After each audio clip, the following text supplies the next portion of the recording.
Student debt forgiveness. Let's start with this. The Biden administration is wiping out a cool $39 billion in student debt. Yep, you heard it right. This rule tweak is a get-out-of-jail-free card for 804,000 people. But hold on. Biden wanted to forgive $400 billion last month. Supreme Court said, nah. So here we are, crumbs from the table. Gilgo Beach serial killer. Next, we've got some news about a beach, but it ain't a party, folks. After more than a decade, they think they got the Gilgo Beach serial killer. And the guy's an architect, figures, always know where to hide the bodies. He pleaded not guilty yesterday, even though they found his DNA all over the victims. Man's getting a free room, no bail, and he's making another court appearance on August 1st. Threads app users. Meanwhile, over at Meta's Twitter clone, Threads, they've got 100 million users who just don't seem to give a damn. The number of daily active users is on the decline, and folks are spending half the time they used to on the app. So what's wrong? Well, Sensor Tower suggests it might need more than just Twitter without Elon Musk. Really?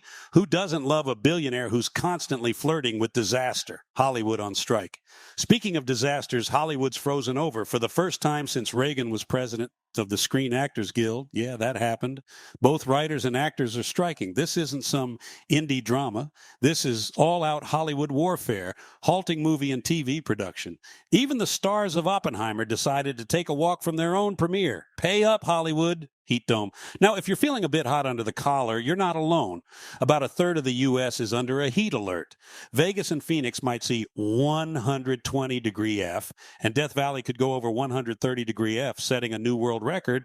Last summer's heat wave in Europe killed over 61,000. Global warming, or are we just making a bigger oven? White House cocaine. Here's a fun one. Someone forgot their cocaine at the White House. Seems like there's a little party we weren't invited to. But don't worry, no prints, no DNA. The feds aren't looking anymore. So, if you left your party favors at the White House, you're in the clear. Whew! Bob Iger and Disney. Meanwhile, Bob Iger's decided to play Mouseketeer a little longer at Disney, agreeing to stay through 2026. As CEO, he's laid off 7,000 workers while trying to deal with the transition to streaming and a feud with the Florida governor. Now he's got extra time to find a suitable successor. Isn't it nice when the rich have options? Florida heat. If you thought it was hot on land, the water's boiling too. Ocean temperatures off Florida are reaching 97 degrees. Coral's bleaching, which basically means they're starving. And it's only July. We got more summer to go, folks. Fox News lawsuit. Over in Fox News land, another defamation suit has landed. Tucker Carlson's tales of undercover FBI agents and Capitol violence have landed his old network in hot water. $787.5 million down the drain. And Tucker's out in the cold, tweeting from home, are we? Activision Blizzard takeover. Finally, Microsoft's gotten the green light to buy out Activision Blizzard for a cool $69 billion. The FTC tried to stop it, saying it'd limit competition, but the judge said it'll actually give more folks access to games like Call of Duty. Now they're just waiting on the Brits to say okay. Bank fines and credit card crimes. Hey, did you hear about the recent fines for the Bank of America? These sharks have been slammed with a $250 million fine for what the Consumer Financial Protection Bureau, the Bureau of we're watching you but really don't do anything, are calling junk fees. In layman's terms, that means stealing from you with a grin. I got to tell you, if I were in charge, I'd add an extra zero to that fine and throw in a free one-way ticket to Siberia. Golf wars and cash battles. Now, how about a round of golf? Not a fan? Well, neither am I, but it seems like the PGA Tour is doing a hell of a merger tango with Saudi-backed Live Golf. Why? Apparently the Saudis have an unlimited cash reserve and an equally unlimited horizon. Guess they found a new sand trap full of gold. PGA Tour or piles of gold arena, huh? Natural disasters or apocalypse previews. And folks, Mother Nature is throwing a fit again. Flash floods are tearing through the Northeast faster than politicians can break their promises. A rainstorm has apparently decided to turn Vermont into an Olympic-sized swimming pool. So grab your floaties, folks. Sweden, Turkey, and the NATO dance.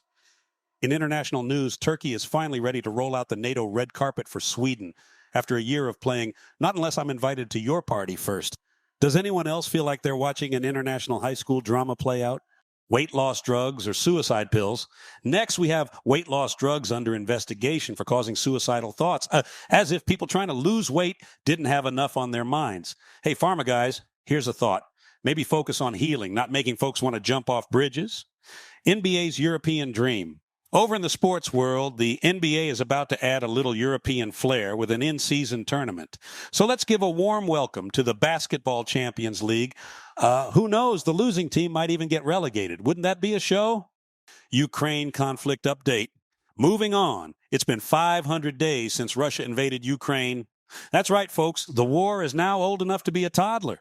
And just like a toddler, it's causing a whole lot of mess and keeping people awake at night.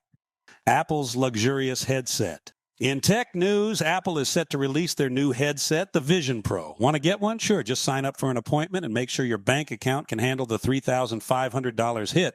Oh, and also be prepared to wait.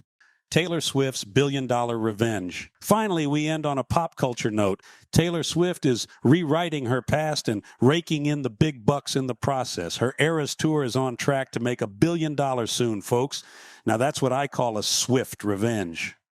Well, that wraps up another roller coaster ride of reality. Keep tuning in to Carlin's Curiosities for your fix of the daily absurd, where we find the funny in the facts and prove that truth is stranger than fiction. Until next time, folks, remember, it's a mad, mad, mad, mad world out there. Stay safe and stay skeptical. Over and out.